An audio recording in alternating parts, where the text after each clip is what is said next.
I've been talking about this. Check this out.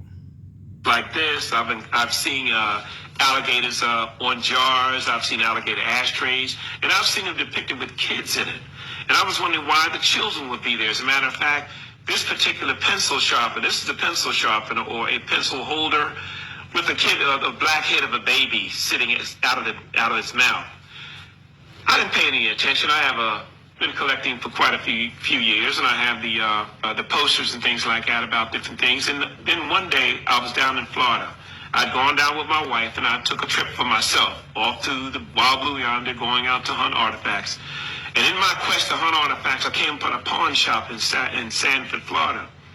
In the pawn shop was a gentleman who owned it. They went and got him and told him I was there, and I wanted to buy some of the shackles he had hanging around the walls. I asked him, could I buy them? He said no. He didn't want to sell anything. He just wanted me to see it.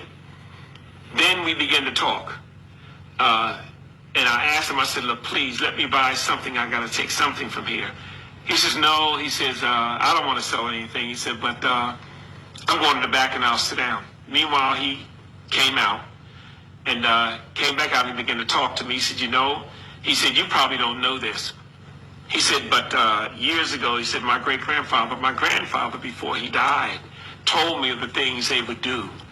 He said he would go down. He said his grandfather said they would go down and they would take babies with them. I said, what do you mean babies? He says, well, let me tell you. He said the slaves who had babies, they would steal the babies during the course of the day, sometimes when the mothers weren't washing. I said, what do you mean babies? I said, you mean babies like 5 or 6 years old? He says, no. These babies, some would be infants. Some would be a year old. He said some would be toddlers. He said they would grab these children and take them down to the swamp and leave them in pens like little chicken coops. They would go down there at night, take these babies and tie them up because they hunted the big bull alligators. These big bull alligators were not raised on farms. They were in the wild. These alligators would weigh 600, 700, 800 pounds. Those are the ones they wanted. They would skin them, make the wallets, get the meat, do different things with them. He said, but what they were doing was tie them up, put a rope around their neck and around their torso, around here, and tie it tight.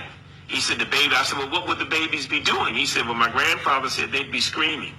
He said, what would you do? He just let them scream. He said, what they would do, he would help them to chum the water. He said, when they would throw the babies in, tied to this rope, he said, in a matter of minutes, he said, the alligators were on them. He said the alligators would clamp his jaws on that child. As a matter of fact, once he clamped on him, he was really swallowed. You couldn't see anything but the rope. And we would pull the alligator in and tie his nose and hit him in the head with an axe, a pickaxe. He said we would then drag him to the shore. We'd drag him to the shore and leave him lay, and we would do it again, maybe 2 or 3 times a night.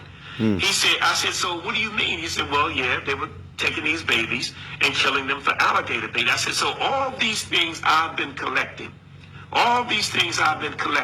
are really, Evil. really something that I can really They want to talk hide about so and much say evil, of a truth but you by can't what you say. hide He said, I'm telling you, he said, nobody wants to talk about evil. it. He said, I'm only telling you because you're here. I may never hear from you again. He said, but these things actually depict the acts that they did to slave babies back in the Bayou country and down the south. They did this. They hunted alligators with these babies. That's why they call alligator bait.